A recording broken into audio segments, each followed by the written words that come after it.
ಕರ್ನಾಟಕ ಪರೀಕ್ಷಾ ಪ್ರಾಧಿಕಾರದಲ್ಲಿ ನಡೆದ PUC CET ಪರೀಕ್ಷೆಯ ಪ್ರವೇಶಕ್ಕೆ ಆಗಮಿಸಿದ ವಿದ್ಯಾರ್ಥಿ ಕೈಗೆ ಕಟ್ಟಿದ್ದ ಕಾಶಿದಾರ ಮತ್ತು ಮೈಮೇಲೆ ಧರಿಸಿದ್ದ ಜನಿವಾರ ತೆಗೆಸಿದ ಅಧಿಕಾರಿಗಳ ಕ್ರಮವನ್ನು ಖಂಡಿಸಿ ಹಿಂದೂ ಸಂಸ್ಕೃತಿ ಸುರಕ್ಷಾ ಸಮಿತಿ ಹಾಗೂ ವಿವಿಧ ಸಂಘಟನೆ ವತಿಯಿಂದ ಬೃಹತ್ ಪ್ರತಿಭಟನೆ ನಡೆಸಲಾಯಿತು. ಎಲ್ಐಸಿ ವೃತ್ತದಿಂದ ಪ್ರಾರಂಭ ಮಾಡಿದ ಪ್ರತಿಭಟನೆ ಮೆರವಣಿಗೆಯನ್ನು ಜಿಲ್ಲಾಡಳಿತವರೆಗೆ ನಡೆಸಲಾಯಿತು. ಈ ಸಂದರ್ಭದಲ್ಲಿ ಸರ್ಕಾರದ ವಿರುದ್ಧ ಘೋಷಣೆ ಹಾಕಿ ಆಕ್ರೋಶ ವ್ಯಕ್ತಪಡಿಸಿದರು. ಪರೀಕ್ಷೆ ಬರೆಯಲು ಅವಕಾಶ ನೀಡದೇ ಇರುವುದರಿಂದ ವಿದ್ಯಾರ್ಥಿಗಳಿಗೆ ತೊಂದರೆ ಉಂಟಾಗಿದೆ. ತಪ್ಪಿತಸ್ಥ ಸಿಬ್ಬಂದಿ ಹಾಗೂ ಅಧಿಕಾರಿಗಳ ಮೇಲೆ ಕ್ರಮ ಜರುಗಿಸುವಂತೆ ಒತ್ತಾಯಿಸಲಾಯಿತು. ಪ್ರತಿಭಟನೆಯಲ್ಲಿ ವಿಧಾನ ಪರಿಷತ್ನ ಸದಸ್ಯರಾದ PH ಪೂಜಾರ್ ಮಾತನಾಡಿ, ಕಾಂಗ್ರೆಸ್ ಪಕ್ಷದ ಸರ್ಕಾರ ಜಾತಿಗಳ ಮಧ್ಯೆ ಬಿರುಕು ಉಂಟು ಮಾಡುವಂತಹ ಕೆಲಸ ಮಾಡುತ್ತಿದೆ. ಹಿಂದೂ ರಾಷ್ಟ್ರದಲ್ಲಿ ಹಿಂದೂಗಳಿಗೆ ಅಪಮಾನ ಮಾಡುವಂತಹ ಕೆಲಸ ನಡೆಯುತ್ತಿದೆ. ಇದನ್ನು ಕಟ್ಟುನಿಟ್ಟಾಗಿ ತಡೆಯುವಂತಹ ಕೆಲಸ ಆಗಬೇಕಾಗಿದೆ ಎಂದು ತಿಳಿಸಿದರು. ಇದೇ ಸಮಯದಲ್ಲಿ ಕಾಂಗ್ರೆಸ್ ಪಕ್ಷದ ಮುಖಂಡರಾದ ನಾಗರಾಜ್ ಹದ್ಲಿ ಮಾತನಾಡಿ, ವಸ್ತ್ರ ಸಂಹಿತೆಯಲ್ಲಿ ಎಲ್ಲಿಯೂ ಜನಿವಾರ ತೆಗೆಸಬೇಕೆಂದು ಇರುವುದಿಲ್ಲ. ಆದ್ದರಿಂದ ತಪ್ಪಿತಸ್ಥರ ವಿರುದ್ಧ ಕಠಿಣ ಕ್ರಮ ಕೈಗೊಳ್ಳಬೇಕೆಂದು ಒತ್ತಾಯಿಸಿದರು.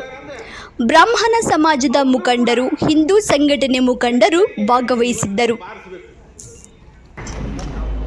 ಸರ್ಕಾರ ಈ ನಿಟ್ಟಿನಲ್ಲಿ ತಕ್ಷಣದ ಕ್ರಮ ಜರುಗಿಸಬೇಕು. ಅಲ್ಲಲ್ಲಿ ಇನ್ನೂ ಹುಡುಕಬೇಕು. ಇವತ್ತು ಪತ್ರಿಕೆಯಲ್ಲಿ ಮತ್ತೊಬ್ಬ ಪಾಪ ವಿದ್ಯಾರ್ಥಿ ಅಳ್ತಾ ಗಾಬರಿಯಾಗಿ ಹೇಳಬೇಕು ಹೇಳಬಾರ್ದು ಅನ್ನುವಂಥ, ಯಾಕಂದ್ರೆ ಅವನ ಕಣ್ಣಿಗೆ ತನ್ನದೇ ಆದಂಥ ಮುಂದಿನ ಭವಿಷ್ಯ ಇದೆ. ತಂದೆ ತಾಯಿರ ವೃದ್ಧ ತಂದೆ ತಾಯಿ ಇರ್ಬೋದು, ಅಸಹಾಯಕ ತಂದೆ ತಾಯಿ ಇರ್ಬೋದು, ಬದುಕಿನ ಜೀವನದ ನಿರ್ವಹಣೆ ಕಳಿಸಿರ್ಬೋದು, ಸಹಿಸಿಕೊಂಡಿರ್ಬೋದು ಬಹಳಷ್ಟು ವಿದ್ಯಾರ್ಥಿಗಳು ಅಂತೇಳಿ. ಅಂಥವರು ಕೂಡ ಪ್ರತಿಯೊಂದು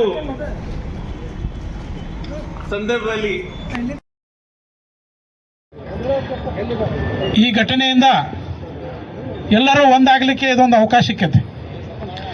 ಅದಕ್ಕೆ ದಯವಿಟ್ಟು ಇದನ್ನು ರಾಜಕೀಯಗೊಳಿಸಲಾರ್ದ ಇದನ್ನು ನಮ್ಮ ಧಾರ್ಮಿಕ ಅಸ್ಮಿತೆಯನ್ನು ಉಳಿಸುವ ದೃಷ್ಟಿಯಿಂದ ನಾವೆಲ್ಲರೂ ಹೋರಾಡಬೇಕಾಗಿದೆ. ಈ ಕಾನೂನನ್ನು ಯಾರು ಮಾಡಿದ್ದಾರೆ ಅದರ ವಿರುದ್ಧ ನಾವು ಪ್ರತಿಭಟಿಸೋಣ.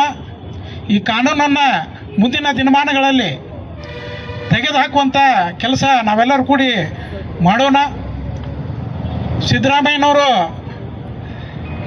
ಈ ಘಟನೆಯನ್ನು ಖಂಡಿಸಲಿಲ್ಲ ಅಂಥೇಳಿ ಈಗೊಬ್ಬರು ಯಾರೋ ಮಾತಾಡಿದರು. ಆದರೆ ಸಿದ್ದರಾಮಯ್ಯನ ಸೂಚನೆ ಮೇರೆಗೆ ನಮ್ಮ ಈಶ್ವರ್ ಖಂಡ್ರೆ ಅವರು ಆ ವಿದ್ಯಾರ್ಥಿ ಕುಲಕರ್ಣಿಯವರ ಮನೆಗೆ ತೆರಳಿ ಅವರಿಗೆ ಸಾಂತ್ವನ ಹೇಳಿ ಅವರಿಗೆ ಉಚಿತವಾದಂಥ ಇಂಜಿನಿಯರಿಂಗ್ ಸೀಟನ್ನು ಕೊಡ್ತೀನಿ ಅಂತ ಹೇಳಿ ತಮ್ಮ ಶಿಕ್ಷಣ ಸಂಸ್ಥೆಯಲ್ಲಿ ಇಂಜಿನಿಯರಿಂಗ್ ಸೀಟ್ ಕೊಡ್ತೀನಿ ಅಂತ ಹೇಳಿ ಘೋಷಣೆ ಮಾಡಿದ್ದಾರೆ. ಇದನ್ನು ನಾನು ಸ್ವಾಗತ ಮಾಡ್ತೀನಿ. ಬೋವಿ ಹಾಗೂ ಒಡ್ಡರ ಸಮಾಜ ಬೇರೆ ಬೇರೆಯಾಗಿದ್ದು, ಒಡ್ಡರ ಸಮಾಜದವರು ಬೋವಿ ಸಮಾಜವನ್ನ ಹೈಜಾಕ್ ಮಾಡಿದ್ದಾರೆ ಎಂದು ಕರ್ನಾಟಕ ಬೋವಿ ವಿಕಾಸ ಸಮಾಜದ ರಾಜ್ಯಾಧ್ಯಕ್ಷರಾದ ಕೇಶವ್ ಬೋವಿ ತಿಳಿಸಿದ್ದಾರೆ. ಅವರು ಬಾಗಲಕೋಟೆ ನಗರದ ಪತ್ರಿಕಾ ಭವನದಲ್ಲಿ ಮಾಧ್ಯಮ ಪ್ರತಿನಿಧಿಗಳೊಂದಿಗೆ ಮಾತನಾಡುತ್ತಾ, ಪ್ರವರ್ಗದಲ್ಲಿ ಇರಬೇಕಾದ ಒಡ್ಡರ ಸಮಾಜದವರು ಬೋವಿ ಎಂದು ಪರಿಶಿಷ್ಟ ಜಾತಿಯ ಮೀಸಲಾತಿ ಪಡೆಯುತ್ತಿದ್ದಾರೆ. ಈ ಹಿಂದೆಯೂ ನಮಗೆ ಆಗುತ್ತಿರುವ ಅನ್ಯಾಯದ ಬಗ್ಗೆ ಸರ್ಕಾರದ ಗಮನಕ್ಕೂ ತಂದರೂ ಪ್ರಯೋಜನವಾಗುತ್ತಿಲ್ಲ. ಬೋವಿ ಸಮುದಾಯ ಮಾತ್ರ ಪರಿಶಿಷ್ಟ ಜಾತಿ ಹೊಂದಿದೆ, ಆದರೆ ಒಡ್ಡರ ಸಮಾಜದವರು ಮೀಸಲಾತಿ ಪಡೆಯುತ್ತಿದ್ದಾರೆ. ಈ ಬಗ್ಗೆ ಪ್ರಮಾಣ ಪತ್ರ ನೀಡುವ ಅಧಿಕಾರಿಗಳಿಗೆ ಸರ್ಕಾರ ಆದೇಶ ಮಾಡಿದರೂ ಗಮನಿಸುತ್ತಿಲ್ಲ. ಆದ್ದರಿಂದ ನ್ಯಾಯಾಲಯಕ್ಕೆ ಮೊರೆ ಹೋಗುವುದು ಅನಿವಾರ್ಯ ಆಗಲಿದೆ ಎಂದು ನವನಗರದಲ್ಲಿರುವ ಬೋವಿ ಒಡ್ಡರ್ ಪೀಠ ನಮಗೆ ಸಂಬಂಧ ಇಲ್ಲ, ಬೋವಿ ಅಂತ ನಮೂದಿಸದೆ ಒಡ್ಡರ ಪೀಠ ಎಂದು ಬಳಕೆ ಮಾಡಿಕೊಳ್ಳಬೇಕು ಎಂದು ತಿಳಿಸಿದರು. ಅನೇಕ ಪತ್ರವ್ಯವಹಾರಗಳನ್ನು ನಾವು ಸಂಘದಿಂದ ಮಾಡಿಬಿಟ್ಟು ಈ ಒಡ್ಡರ ಮತ್ತು ಬೋವಿ ಜಾತಿ ಬೇರೆ ಬೇರೆ ಆಗಿರೋ ಬಗ್ಗೆ ಇತ್ತೀಚಿನಲ್ಲಿ ಸರ್ಕಾರದ ಮುಖ್ಯ ಕಾರ್ಯದರ್ಶಿಗಳು ಇವರ ಹಂತದಲ್ಲಿ ಒಂದು ಆದೇಶ ಮಾಡಿಕೊಂಡು ತಮಗೆಲ್ಲ ಈಗ ಆಲ್ರೆಡಿ ಕೊಟ್ಟಿದ್ದೀವಿ. ಕ್ಲಿಯರ್ ಆಗಿಲ್ಲ ಅದ ಬೋವಿ ಮತ್ತು ಒಡ್ಡರ ಜನಾಂಗ ಬೇರೆಯಾಗಿದ್ದು ಅಂತ ಕ್ಲಿಯರ್ ಕೊಟ್ಟಿದ್ದಾರೆ. ಅದಕ್ಕಾಗಿ ದಯವಿಟ್ಟು ನಾನು ನಿಮ್ಮಲ್ಲಿ ಒಂದೇ ವಿನಂತಿ ಮಾಡ್ಕೊಳ್ಳೋದಪ್ಪ ಅಂದ್ರೆ, ಈ ದೇಶದಲ್ಲಿ ಅಪರಿಸರ ಯಾವುದೇ ಒಂದು ಜಾತಿಯನ್ನು ಹೈಜಾಕ್ ಮಾಡಿಲ್ಲ. ಅದೇನಾರು ಹೈಜಾಕ್ ಆದದ್ದು ಕರ್ನಾಟಕ ರಾಜ್ಯದಲ್ಲಿ ಮಾತ್ರ. ಅದು ಒಂದು ಸರ್ಕಾರದ ಕೃಪಾಪೋಷಿತ ಒಂದು ಸಹಾಯಧನ. ಇವತ್ತು ನಮ್ಮ ಸಮಾಜವನ್ನು ಅಪಹರಿಸಿ ಅವರು ಸಹಾಯಧನವನ್ನು ಪಡಿತಾ ಇದ್ದಾರೆ. ಹಾಗಾಗಿ ಭರವಸೆ ನೀಡಿದ್ದಾರೆ. ಮತ್ತು ಒಂದೇ ನಾನು ಹೇಳ್ತೀನಿ, ಈ ಹಂತದಲ್ಲಿ ಬಂಡಿವಡ್ರ ಅಂತೇಳಿ ಏನಾರು ಈ ಜಿಲ್ಲೆಯಲ್ಲಿ ಏನು ಸರ್ಟಿಫಿಕೇಟ್ಸ್ ಬೋವಿ ಅಂತೇಳಿ ಏನು ಇಶ್ಯೂ ಆಗಿದೆ, ಅದನ್ನು ದಯವಿಟ್ಟು ಎಲ್ಲ ತಹಸೀಲ್ದಾರರು ರದ್ದುಪಡಿಸಬೇಕು. ರದ್ದುಪಡಿಸದೇ ಇದ್ದರೆ ನಮ್ಮ ಸಂಘಟನೆ ಪರವಾಗಿ ನಾವು ADGP CRSL ಇವರಿಗೆ ನಾವು ಅಲಿಗೇಷನ್ ಅಂದರೆ ಫಿರ್ಯಾದಿ ನಾವು ಕೊಟ್ಟು ಅವ್ರ ಮೇಲೆ ಕಾನೂನು ಕ್ರಮಕ್ಕಾಗಿ ಒತ್ತಾಯಿಸಲಿಕ್ಕೆ ನಾವು ಈ ಸಂದರ್ಭದಲ್ಲಿ ತಯಾರಿದ್ದೀವಿ ಅಂತೇಳಿ ಈ ಸಂದರ್ಭದಲ್ಲಿ ತಮ್ಮ ಮುಖೇನ ಹೇಳಲಿಕ್ಕೆ ಇಚ್ಛಿಸ್ತಿದ್ದೇನೆ. ಈ ತಹಸೀಲ್ದಾರ್ ಅಂತಂದರೆ ಏನಾಗುತ್ತೆ ಅಂದರೆ ತಮ್ಮ ಮನಸೋ ಇಚ್ಛೆ ಸರ್ಟಿಫಿಕೇಟ್ಗಳನ್ನು ನೀಡ್ತಾ ಇದ್ದಾರೆ. ಅದೇ ನಮ್ಮ ನೈಜ ಬೋವಿ ಜನಾಂಗದವ್ರು ಏನಾರ ಪರಿಶಿಷ್ಟ ಜಾತಿಗೆ ಅಪ್ಲೈ ಮಾಡಿದ್ರೆ ನೀವು ಒಡ್ರಣ ಅಂತ ಕೇಳ್ತಾರೆ. ಇದೆಂಥ ದುರಂತ. ನಾವು ನೈಜ ಬೋವಿ ಜನಾಂಗದವರು, ಶತಶತಮಾನಗಳಿಂದ ನಾವು ಬೋವಿ ಜನಾಂಗದವರು. ನಮ್ಮನ್ನು ಅಪಹರಿಸಲ್ಪಟ್ಟಂಥ ಒಂದು ಜನಾಂಗದವರ ನಮ್ಮ ಹೆಸರನ್ನು ಹೇಳ್ಕೊಂಡು ಬದುಕುವಾಗ ನಾವೇ ಅವ್ರ ಹೆಸರನ್ನು ಹೇಳಿ ಬದುಕುವಂಥ ಕಾಲ ಬಂತಲ್ಲಪ್ಪ ಅಂತೇಳಿ ನಮ್ಮ ಮನಸ್ಸು ನೋವಾಗ್ತದೆ. ಇಂಥ ಪರಿಸ್ಥಿತಿಯಲ್ಲಿ ತಮ್ಮಲ್ಲಿ ನಾವು ವಿನಂತಿ ಮಾಡ್ಕೊಳ್ಳೋದಂತಂದ್ರೆ, ನಮಗೆ ಸರ್ಕಾರದ ಜೊತೆಗೆ ತಾವು ಮಾಧ್ಯಮ ಮಿತ್ರರು ಸಹಾಯ ಮಾಡಿದರೆ ಮಾತ್ರ, ಅಂದರೆ ಇದು ಜನರಿಗೆ ಗೊತ್ತಾಗಬೇಕು.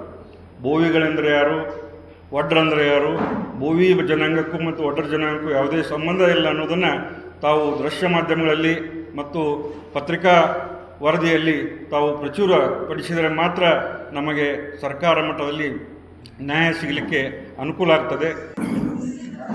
ಜಾತಿ ಗಣತಿಯಲ್ಲಿ ಗಾನಿಗ ಸಮಾಜದ ಜನಸಂಖ್ಯೆಯನ್ನ ಕಡಿಮೆ ತೋರಿಸಿದ್ದು ಪುನರ್ ಪರಿಶೀಲನೆ ಮಾಡಬೇಕು ಎಂದು ಅಖಿಲ ಕರ್ನಾಟಕ ಗಾನಿಗ ಸಮೂಹ ಸಂಘದ ರಾಜ್ಯಾಧ್ಯಕ್ಷರಾದ ಮಹಾಂತೇಶ್ ಚೊಳಚಗುಡ್ಡ ತಿಳಿಸಿದ್ದಾರೆ. ಅವರು ಬಾಗಲಕೋಟೆಯ ನವನಗರದ ಪತ್ರಿಕಾ ಭವನದಲ್ಲಿ ಮಾತನಾಡುತ್ತಾ, ಬಾಗಲಕೋಟೆ ವಿಜಯಪುರ ಜಿಲ್ಲೆಯಲ್ಲಿಯೇ ಸುಮಾರು 4 ಲಕ್ಷ ಜನಸಂಖ್ಯೆ ಹೊಂದಿರುವ ಗಾನಿಗ ಸಮುದಾಯ ಜಯಪ್ರಕಾಶ್ ಹೆಗಡೆ ಅವರ ವರದಿಯಲ್ಲಿ 4 ರಿಂದ 5 ಲಕ್ಷ ತೋರಿಸಿದ್ದು ಸಮೀಕ್ಷೆ ನೈಜತೆ ಇಲ್ಲ. ಇಡೀ ರಾಜ್ಯದಲ್ಲಿ ಸುಮಾರು 40 ಲಕ್ಷಕ್ಕೂ ಅಧಿಕ ಸಂಖ್ಯೆಯಲ್ಲಿ ಇರುವ ಗಾನಿಗ ಸಮುದಾಯದವರ ಸಂಖ್ಯೆ ಕಡಿಮೆಯಾಗಿದೆ. ಆದ್ದರಿಂದ ಮುಖ್ಯಮಂತ್ರಿ ಸಿದ್ದರಾಮಯ್ಯನವರು ಈ ಸಮೀಕ್ಷೆಯನ್ನು ಪುನರ್ ಪರಿಶೀಲನೆ ಮಾಡಬೇಕು. ಯಾರ ಮನೆಗೂ ಸಮೀಕ್ಷೆ ಬಾರದೇ ಇರುವುದು ಸಂಶಯ ಮೂಡಿಸಿದೆ ಎಂದು ಮಹಾಂತೇಶ್ ತಿಳಿಸಿದ್ದಾರೆ. ನಾವು ಗಾಣಿಗರ ಜಾತಿಗೆ ಒಂದು ಅನ್ಯಾಯ ಆಗಿದೆ ಅಂತೇಳಿ ಹೇಳ್ಬೋದು. ಏನಪ್ಪಾ ಅನ್ಯಾಯ ಅಂತಂದ್ರೆ, ನಮ್ದು ಜಾತಿ ಗಣತಿಯಲ್ಲಿ ಕೇವಲ 6,86,428 ಜನಸಂಖ್ಯೆ ಅಂತೇಳಿ ತೋರಿಸಿದಾರ. ನಾವು ರಾಜ್ಯದಲ್ಲಿ ಇರುವುದು ಒಟ್ಟಾರೆ ಒಂದು 40 ಲಕ್ಷಕ್ಕಿಂತ ಹೆಚ್ಚು ಜನ ಇದ್ದೀವಿ. ತಾವೆಲ್ಲ ಗಮನಿಸ್ಬೋದು. ಕೇವಲ ಇಲ್ಲಿ ಬಾಗಲಕೋಟೆ ಮತ್ತು ವಿಜಯಪುರ ಅಖಂಡ ಜಿಲ್ಲೆ ಒಳಗನ ನಮ್ದು 6 ಲಕ್ಷ ಜನ ಆಗುತ್ತೆ. ಆಮೇಲೆ ಬಾಗಲಕೋಟೆಯಲ್ಲಿ ಲೋಕಸಭಾ ಮತಕ್ಷೇತ್ರದೊಳಗ ಹತ್ರ ಒಂದು 2 ಲಕ್ಷ ಜನ ನಮ್ಮವ್ರು ಇದಾರೆ, ಮತದಾರ ಇದಾರೆ. ಆಮೇಲೆ ಉಳಿದು ಮತ್ತು ಮಕ್ಕಳು ಇನ್ನೂ ಇದ್ದವರು ಎಲ್ಲ ನೋಡಿದ್ರೆ 1 ಲಕ್ಷ ಜನ ಸರಳ ಆಗ್ತಾರೆ. ಒಟ್ಟಾರೆ ನಮ್ದು ಬಾಗಲಕೋಟೆಯಲ್ಲೇನೋ ಒಂದು 6 ಲಕ್ಷ, ವಿಜಯಪುರ ಬಾಗಲಕೋಟೆಯಲ್ಲೇನೋ ಒಂದು 6 ಲಕ್ಷ ಜನ ಇದ್ದಾರೆ. ಆದ್ರೆ ಈ ವರದಿ ಒಳಗೆ ಏನಾಗಿದೆ ಅಂದ್ರೆ ಕೇವಲ 6,86,428 ತೋರಿಸಿದ್ದಾರೆ. ಇದಕ್ಕೆ ನಮ್ದು ವಿರೋಧ ಇದೆ. ಆಮೇಲೆ ನಾವು ಈ ಮಾಧ್ಯಮದ ಮುಖಾಂತರ ಸರ್ಕಾರಕ್ಕೆ ಮತ್ತೆ ಸಿದ್ದರಾಮಯ್ಯನವ್ರಿಗೆ ಏನ್ ಹೇಳಕತ್ತೀವಿ ಅಂತಂದ್ರೆ, ಸಿದ್ದರಾಮಯ್ಯನವರೇ ನಮ್ಗೆ ಇದು ನೀವು ಅನ್ಯಾಯ ಮಾಡ್ತಾ ಇದ್ದೀರಿ, ನಮ್ಮ ಜನಸಂಖ್ಯೆನ ನೀವು ಕಡಿಮೆ ಮಾಡಿ ನಮ್ಮನ್ನ ತುಳಿತಾ ಇದ್ದೀರಿ, ದಯವಿಟ್ಟು ಆ ರೀತಿ ಮಾಡಬೇಡ್ರಿ. ತಮ್ಗೆಲ್ಲ ಗೊತ್ತಿರ್ಬೋದು, ಸಿದ್ದರಾಮಯ್ಯನವರೇ ಲಕ್ಷ್ಮಣ್ ಸವದಿ ಅವ್ರು ಏನಾರ ಕಾಂಗ್ರೆಸ್ಸಿಗೆ ಬರ್ಲಿಲ್ಲ ಅಂದ್ರೆ ನಿಮ್ಗೆ ಬಹುಮತನ ಸಿಗ್ತಾ ಇರ್ಲಿಲ್ಲ. ಲಕ್ಷ್ಮಣ್ ಸವದಿ ಅವರು ಕಾಂಗ್ರೆಸ್ಸಿಗೆ ಬಂದ್ಮೇಲೆ ಸುಮಾರು 25 ರಿಂದ 30 ಕ್ಷೇತ್ರಗಳಿಗೆ ತೆರಳಿ ಅವರೆಲ್ಲ ಪ್ರಚಾರ ಮಾಡಿ ಅವರು ನಿಮ್ಗೆ ಗೆಲ್ಲಿಸ್ಕೊಟ್ಟಿದಾರ. ಅದೇನಂತಂದ್ರೆ, ಅವರು ನಮ್ಮ ಸಮಾಜದವರಿಂದ ನಮ್ಮ ಸಮಾಜ ಅವರು ಹೇಳಿದಂಗೆ ಕೇಳ್ತು, ನಮ್ಮ ಸಮಾಜ ಅವ್ರ ಬೆಂಬಲಕ್ಕೆ ನಿಂತೈತಿ. ಅದರಿಂದ ನೀವು ನಿಮ್ಮ ಸರ್ಕಾರ ಬರಲಿಕ್ಕೆ ಕಾರಣ ಆಯ್ತು. ಅಷ್ಟೇ ಅಲ್ಲ, ಇಡೀ ರಾಜ್ಯದಲ್ಲಿ 70 ರಿಂದ 80 ಕ್ಷೇತ್ರದ ಒಂದು ವಿಧಾನಸಭಾ ಕ್ಷೇತ್ರದಲ್ಲಿ ಗಾನಿಗರು ನಿರ್ಣಾಯಕವಾಗಿದ್ದಾರೆ.